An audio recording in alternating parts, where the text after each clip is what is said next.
여러분은 두려운 것이 있으십니까? 아니면 여러분은 게으르십니까? 서로 연관성이 없는 생뚱맞은 질문 같지만 사실 이 두 질문은 같은 질문입니다.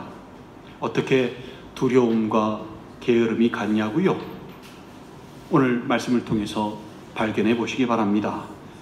그리고 말씀의 거울에 여러분을 비추어 보셔서 삶을 주님 안에서 재정비하시는 여러분들 되시기를 간절히 소망합니다.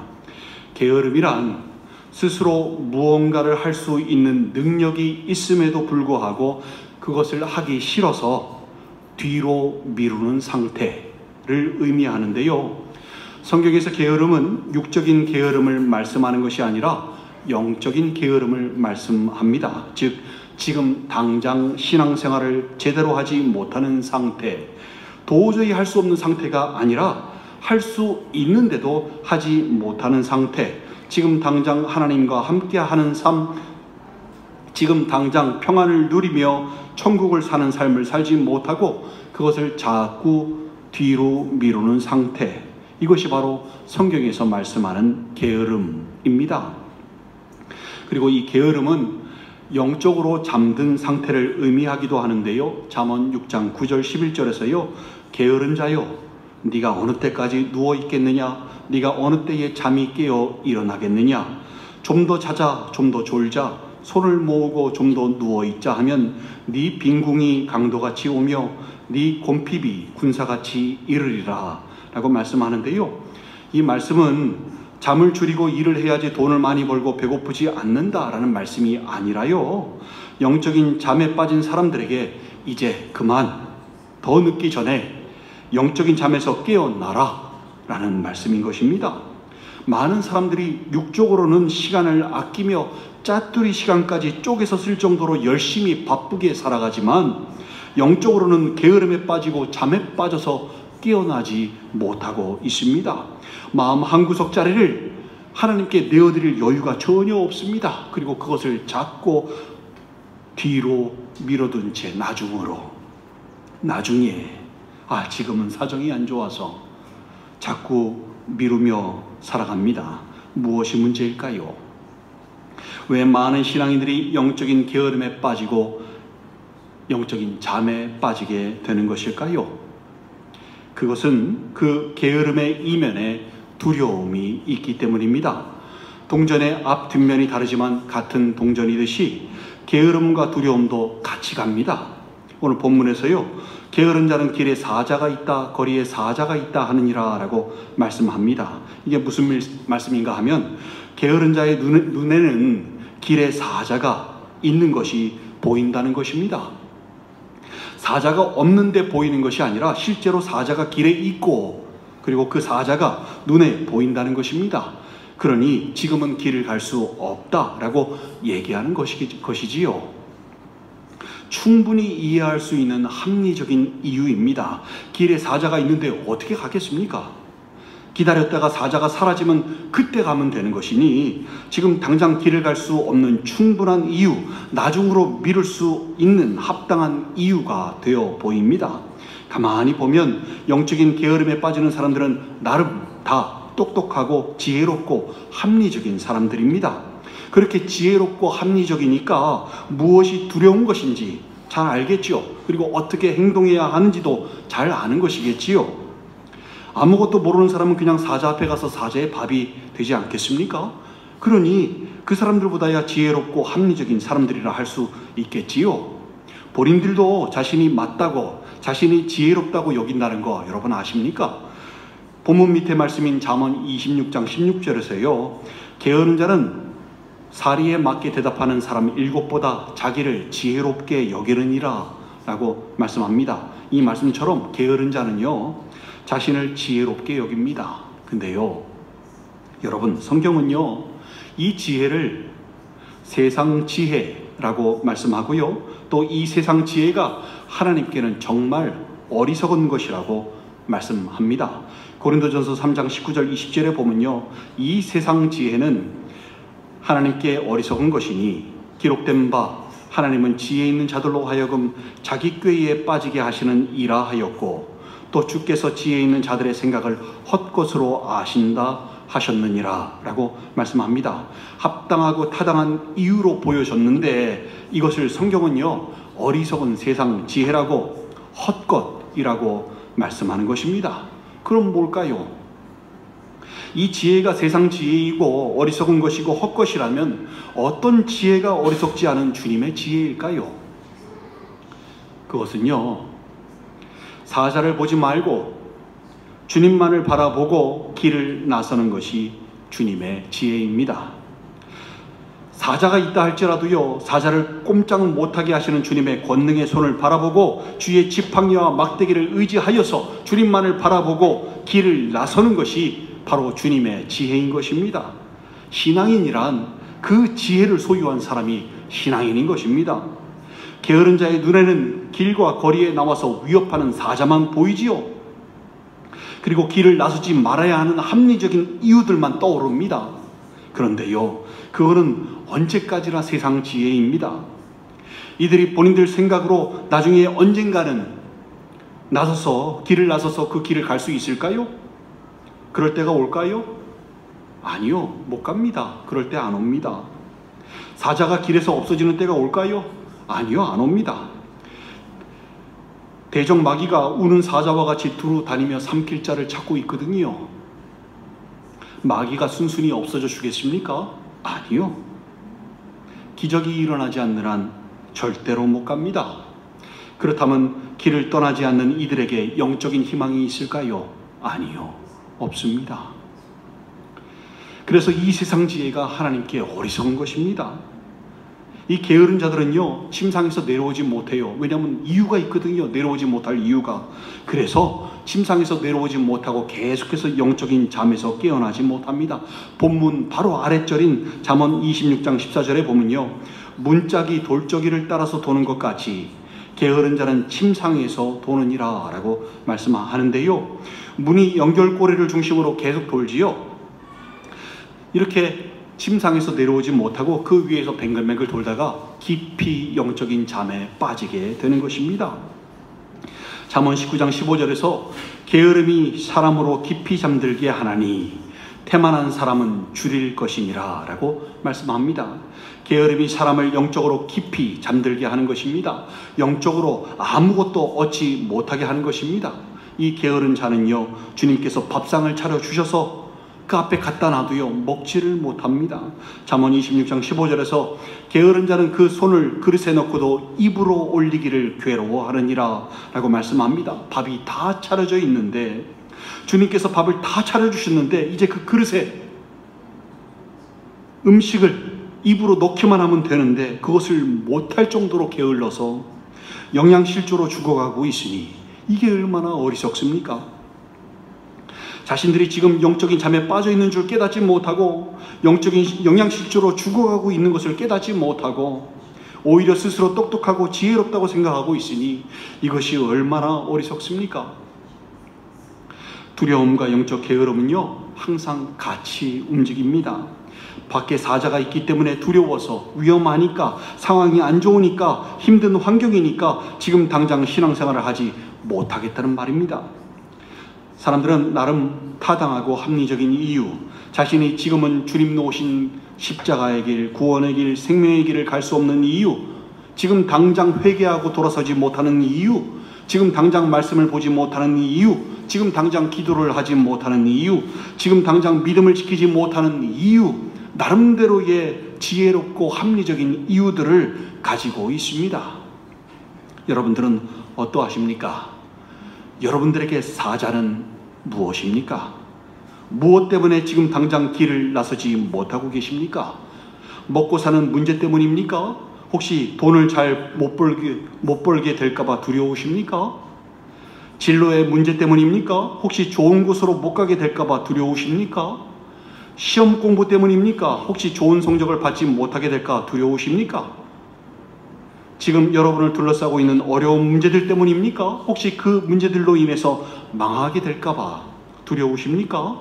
여러분, 우리는 어려운 상황을, 우리를 두렵게 하는 환경을, 답답하고 막연한 앞길을 묵상하지 말아야 합니다. 어려운 상황을, 두려운 환경을 묵상하면 묵상할수록 주님을 바라보지 못하게 되고요. 주님보다 문제를 자꾸 묵상하다 보니까 문제가 점점 커져서 문제밖에 안 보이는 것입니다. 그러니 두려움에 사로잡힐 수밖에 없지요. 고린도후서 4장 8절 9절에서요. 우리가 사방으로 우겨쌈을 당하여도 쌓이지 아니하며 답답한 일을 당하여도 낙심하지 아니하며 박해를 받아도 버림받지 아니하며 거꾸로 뜨림을 당하여도 망하지 아니하고 라고 말씀합니다.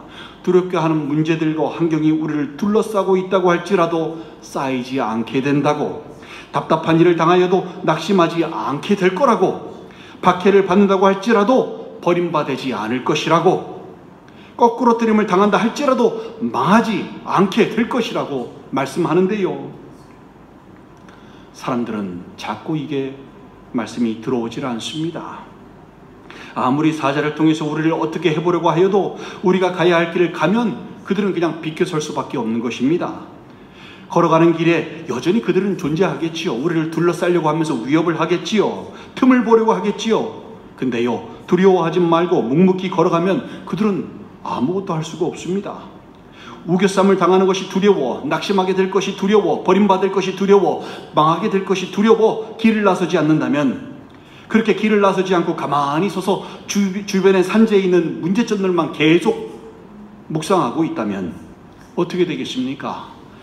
영적인 잠에 빠질 수밖에 없고요. 그 침상에서 절대로 벗어나지 못하게 되는 것입니다. 디모데후서 1장 7절에서 하나님이 우리에게 주시는 것은 두려워하는 마음이 아니요 오직 능력과 사랑과 절제하는 마음이니 라고 말씀합니다. 두려워하여 멈추지 말고 주님 주시는 능력과 사랑으로 절제하는 마음으로 계속해서 전진해 나가야 합니다. 그러한 여러분들 되시기를 바랍니다. 성경에는 두려움과 게으름의 대표적인 케이스가 나옵니다. 바로 누군가 하면 단지파입니다. 이들의 말로가 어떠했는지 잘 들어보시기 바랍니다. 단지파는 이스라엘 12지파들 중에 하나이지요. 근데 역대상 4장에서 8장에 보면 되게 길게 나옵니다. 이스라엘의 족보가 나오거든요. 근데 거기에 이 단지파만 족보에 빠져 있습니다. 그거 아셨습니까? 그리고요, 또 요한계시록 7장에 보면요, 이스라엘 지파별로 구원받는 사람들의 수, 인치심을 받아서 구원받는 사람들의 숫자가 나오는데 거기에서 단지파만 이름이 빠져 있습니다. 왜 그럴까요? 왜 이들 단지파는 역대상에 나오는 족보에도 빠져 있고 요한계시록에 나오는 하나님의 인치심을 받아 구원함을 받는 지파들 이름들 속에서도 빠져 있는 것일까요? 이들의 문제점이 무엇이었을까요? 그 이유가요, 그 문제점이요, 바로 두려움과 게으름입니다. 이들에게는 아모리 족속에 대한 두려움, 강한 블레셋 족속으로부터의 두려움이 있었습니다. 이 두려움 때문에 장애물이 커 보이다가 나중에는 장애물밖에 보이지 않았던 것입니다. 자신들을 위협하는 환경적인 요소들이 너무나 커 보였습니다. 어려운 환경들, 두렵게 하는 환경들, 답답한 상황들이 훨씬 더 커 보였습니다. 이들에게는 보이지 않는 하나님의 역사하심보다 어려운 상황들과 두렵게 하는 환경들이 더 커 보였던 것입니다. 블레셋 사람들을 보며, 그리고 그 안에 있는 거인족 용사들을 보면서, 그들의 창칼을 보면서 단지파 사람들은 겁에 질리고 두려워했습니다. 하나님의 약속을 믿고 그 언약 안에 살고 있는 사람들이라면 어떻게 해야 했습니까? 강한 블레셋 족속을 맞이하여 다른 지파보다 더욱 하나님을 의지하여서 도우심을 바라며 하나님께서 주시는 힘으로 믿고 순종함으로 싸워서 얻어내야 했던 거 아닙니까? 하나님의 언약이 있는, 약속이 있는 땅 아닙니까? 근데 그들은 그렇게 하지 못했습니다. 블레셋 사람들과 싸워서 이길 엄두를 못 냈습니다. 두려움이 너무 컸기 때문입니다. 그래서 이들은요, 싸울 생각조차 갖지 않고요, 싸울 시도조차 하지 않고 포기해버립니다. 단지파를 제외한 나머지 지파들은 각각 다 약속의 땅들을 얻었습니다. 가서 싸워서 얻어내서 약속의 땅을 얻었는데 단지파만이 땅을 기업으로 얻지 못하고 방황했던 것입니다. 이들을 향한 하나님의 말씀이 무엇이었습니까? 그 땅은 이미 너희에게 주기로 약속된 땅이니 믿음으로 순종하여 나아가라 였습니다. 근데요, 그들은 두려움에 결국 나아가지 못했던 것입니다. 그래서 그들은요, 결국에 이스라엘 족보에서도 빠지고요, 요한계시록에 나오는 구원함을 받은 지파 인원 수에서도 빠져버렸던 것입니다. 단지파를 통한 교훈이 한 가지 더 있습니다. 뭐냐 하면요, 두려움과 게으름에 빠져 있는 사람은요, 잘못된 말씀에 미혹되기 쉽다는 것입니다. 이들은 진실된 말씀보다는 자신들에게 듣기 좋은 말씀을 하나님의 말씀으로 봤습니다. 이 단지파의 잘못된 선택에 결정적인 역할을 한 사람이 있는데요, 누군가 하면 바로 요나단이라고 하는 레위 지파 제사장입니다. 이 요나단은 에브라임 사람 미가 집안의 제사장인데요, 말이 제사장이지 하나님의 부르심을 받고, 즉 소명을 받고 제사장이 된 사람이 아니라요, 본인이 스스로 제사장이 되어야겠다라고 해서 본인 의지로 소명 없이 제사장이 된 사람입니다. 그가 미가 집으로 들어가서요, 미가 집안의 제사장이 되는데요, 미가라고 하는 사람은 은으로 신상을 만들고 에봇과 드라빔, 다 우상들 아닙니까? 이걸 만들어서 산당에서 우상 숭배를 하는 자였습니다. 요나단이 그 집안의 제사장이 된 것입니다. 그리고 말로는 하나님을 섬기는 제사장이라고 하지만 실제 미가의 집에 들어가서 그 우상 숭배하는 것을 도왔습니다. 그 신당의 제사장이 된 것입니다. 한 번은 단지파 사람들이 요나단을 찾아와 묻습니다. 제사장이라고 하니까 하나님의 뜻을 묻는 겁니다. 청하건대 우리를 위하여 하나님께 물어보아서 우리가 가는 길이 형통할는지 우리에게 알게 하라라고 정중하게 묻습니다. 그 가는 길이 어딘가 하면요, 약속의 땅을 벗어나서 자기들이 그냥 도망갈 수 있는 땅을, 이 길로 가는데 이 길이 맞는 길인지 한번 하나님께 물어봐 줄래? 라고 요나단에게 물어봤던 것입니다. 제대로 된 제사장이라면 뭐라고 얘기해야 했었을까요? 이보시오, 소라와 에스타올, 그 땅은 하나님께서 당신들에게 주시겠다고 약속하셨던 땅들이요, 그 땅에서 나오면 어찌돼요? 나오지 마시오. 그 땅은 물론이고 나머지 땅들도 가서 정복해야 하오. 블레셋 사람들, 군사들, 거인 장수들에게 겁먹지 마시오. 그들은 당신들의 밥이요, 여호와 하나님께서 당신들에게 주시겠다고 하셨으면 주시는 것이요, 다만 하나님을 의지하고 하나님의 약속을 믿고 그 명령에 순종하기만 하면 돼요. 정신들 차리시오 라고 진짜 제대로 된 제사장이라면 그렇게 얘기했어야 되는 거 아닙니까? 근데 요나단이 뭐라고 얘기했는 줄 아십니까? 평안히 가라, 너희가 가는 길은 여호와 앞에 있느니라 라고 축복하면서 보냅니다. 멸망의 길로 가고 있는 그들에게요, 하나님의 말씀을 가장한 축복의 말을 하고 있는 것입니다. 이 말을 단지파는 어떤 말씀으로 받았을까요? 이들이요, 하나님의 말씀으로, 하나님의 음성으로 받습니다. 아, 하나님의 음성이다. 우리로 하여금 이 길로 가라고 하는구나. 그들은요, 그렇게 그 길로 떠나게 됩니다. 그래서 가장 멀리 있는 약속의 땅으로부터 한참 떨어진 가장 최북단에 있는 마을까지 도망가게 되었던 것입니다. 올라가는 길 도중에요, 다시 미가 집에 이르러서 요나단에게 같이 가자고 얘기합니다. 본인들에게는 하나님의 말씀을 전한 제사장이거든요. 이렇게 얘기합니다. 우리와 함께 가서 우리 아버지와 제사장이 되라. 당신이 한 집안의 제사장이 되는 게 낫겠냐? 아니면 우리 한 지파, 전체 지파의 제사장이 되는 게 낫겠냐? 나머지 다 편의를 봐주겠다. 이 말에요, 미가가 좋은 위치와 자리를 보장해 준다는 말에 얼른 따라 나섭니다. 나올 때 우상, 신상, 에봇, 드라빔, 이 모든 우상들을 같이 가지고 나옵니다. 그리고 이로 인해서요, 단지파는 이스라엘 최초의 조직화된 우상숭배 지파가 됩니다.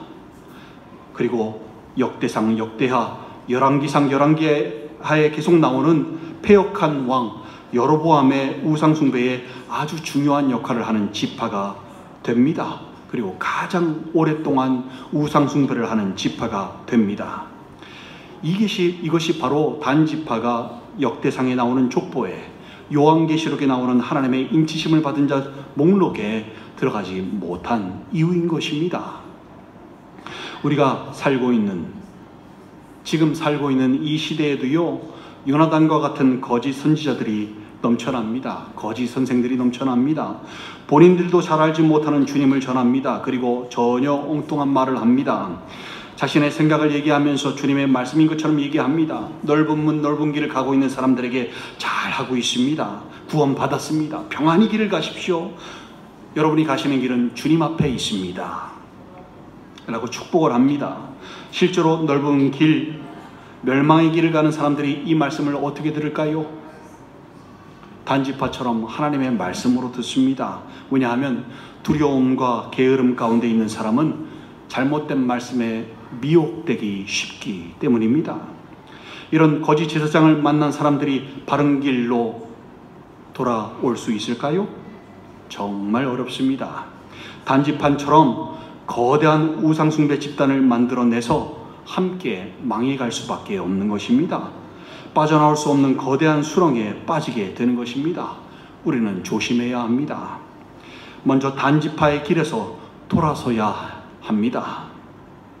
두려움을 키우며 문제를 묵상하는 못된 버릇에서 벗어나야 합니다. 여기서부터 시작된 겁니다. 문제를 묵상하며 문제를 크게 보지 말고요, 문제를 해결해 주시는 주님을 크게 봐야 합니다. 영적인 게으름에서도 벗어나야 합니다. 밖에 사자가 있다 하면서 자신이 지금 믿음을 지키지 못하는 이유를 만들어내지 마시고, 다 차려주신 밥상에 손을 넣어 입에 넣기만 하면 되는데, 구원의 길, 생명의 길을 거저 놓아주셨는데 그 길을 가기만 하면 되는데, 그것을 힘겨워하지 마시고 영적인 게으름에서 벗어나 부지런히 주님을 섬기시는 여러분들 되시길 바랍니다. 로마서 12장 11절에 보면 부지런하여 게으르지 말고 열심을 품고 주를 섬기라 라고 말씀합니다. 히브리서 6장 12절에서도 게으르지 아니하고 믿음과 오래 참음으로 말미암아 약속들을 기업으로 받는 자들을 본받는 자 되게 하려는 것이니라 라고 말씀합니다. 이 말씀들처럼 영적으로 게으르지 말고 부지런하여서 믿음과 오래 참음으로 약속들을 기업으로 받으시는 여러분들 되시기를 간절히 소망합니다. 사랑하는 지체 여러분, 우리는 너무나 이유가 많은 사람들입니다. 이래서 못하고 저래서 못한다고 합니다. 나름 많이 배웠고 나름 타당하고 합리적이며 나름 충분한 이유들을 가지고 있다고 할지라도요, 그 어떤 것도 우리가 영적으로 게을러지는 것에 대한 면죄부가 되지 못한다는 것을, 그러한 면죄부는 존재하지 않는다는 것을 여러분 깨달으시기 바랍니다. 혼인잔치에 초대받은 사람들이 나름 중요한 이유, 합당한 이유들을 가지고 있어서 혼인잔치에 내가 지금 가지 못하는 것을 양해해달라라고 얘기하지 않았습니까? 근데 주님은 그 잔치가 천국잔치였음을, 그 사람들이 결국에는 천국잔치에 들어오지 못하는 사람들이었음을 말씀하신 거 아닙니까? 그 사실을 잊지 마시기 바랍니다. 아무리 먹고 사는 것에 바빠도 지금 당장 신앙생활을 제대로 하지 못하는 것에 이유가 될 수가 없습니다. 아무리 중요한 시험이 앞에 있어도, 아무리 정신이 없어도, 아무리 진로가 막막해도 주님을 찾을 수 있고 기도할 수 있고 말씀을 묵상할 수 있습니다. 먹고 사느라 바빠서 못한다라는 소리는요, 지금 삶의 우선순위가 잘못되었다는 것을 의미합니다. 천국을 외면하는 사람이라는 말씀인 것입니다. 빨리 깨달으시고 돌아오시기 바랍니다. 오늘 주시는 말씀을 잊지 마시고 두려움과 게으름이 지배하는 세상 지혜가 아니라 주님 주시는 지혜로 두려움과 게으름을 버리고 주님을 전적으로 신뢰하며 의지함으로 부지런하여 게으르지 말고 열심을 품고 주님을 섬기시는 여러분들 되시기를 주님의 이름으로 간절히 축원드립니다. 함께 기도하시겠습니다. 여러분, 무엇이 두려우십니까? 혹시 여러분은 게으르십니까? 무엇이 지금 여러분을 지금 당장 주님과 함께하지 못하게 만듭니까? 무엇이 주님께서 여러분의 마음속에 계시는 것을 허락하지 못합니까? 여러분 삶의 문제가 무엇입니까? 주님과 함께하지 못하는 것이 가장 큰 문제임을 깨달으셔야 합니다. 내가 지금 문제들을 묵상하고 있구나. 내가 장애물들을 묵상하고 있구나. 내가 사자를 보고 있구나. 그렇지 않습니까, 여러분? 여러분 앞에 사자가 있지 않습니까? 이제 그만 사자를 보시기 바랍니다. 그들이 아무리 우는 사자와 같이 먹을거리를 찾으려 으르렁거리면서 주변을 포위하고 둘러싼다 할지라도요, 둘러싸이지 않게 된다고 말씀하십니다. 낙심하지 않게 된다고 말씀하십니다. 버림받지 않는다고 말씀하시고, 망하지 않는다고, 절대로 망하지 않는다고 말씀하시는데, 주님을 신뢰하지 못하고 엉뚱한 것을 주님보다 크게 보며 살아가고 계시지 않습니까? 여러분, 문제가 우리 삶에서 사라지는 날이 있을까요? 없습니다. 크든 작든 항상 문제는 존재해 왔고요. 그 문제를 묵상할 때마다 아무리 작은 문제도 엄청나게 커 보이는 것입니다. 그런 사람들은 절대로 길을 떠나지 못합니다. 침상에서 내려오지 못합니다.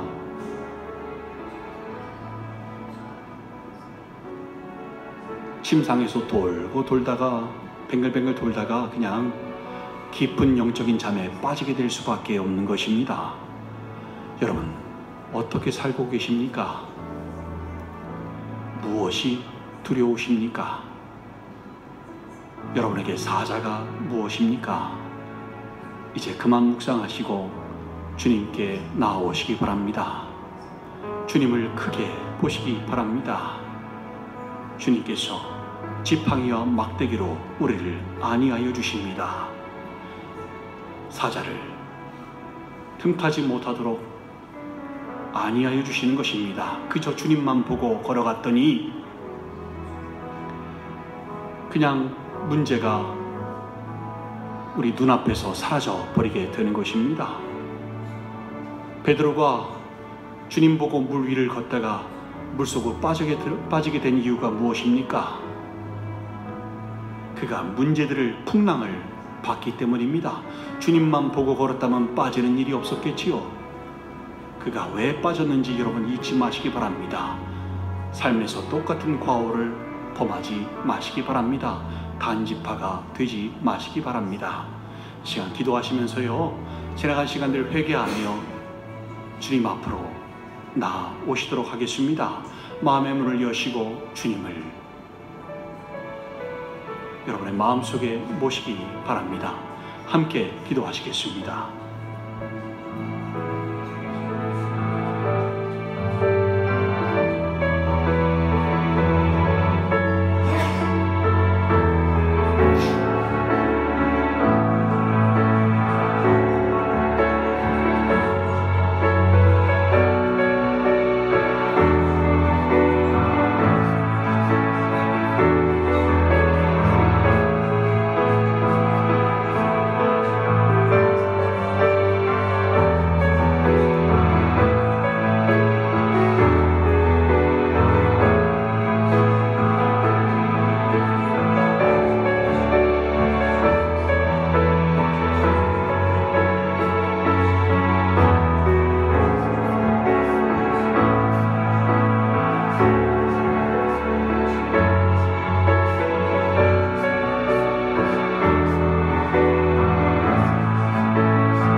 아버지 하나님, 저희들 세상 지혜로 스스로 지혜롭다 여기며 살지 아니하고 주님 주신 지혜로 주님을 의지하며 주님만 보며 주님을 크게 보고 한 걸음 한 걸음 놓으신 그 십자가의 길, 구원의 길, 생명의 길을 주님과 함께 동행하며 걸어가는 인생 살기를 소망하오니 한 사람 한 사람 붙잡아 주셔서 그렇게 온전한 신앙생활, 진정한 신앙인으로 살아갈 수 있도록 붙잡아 주시옵소서.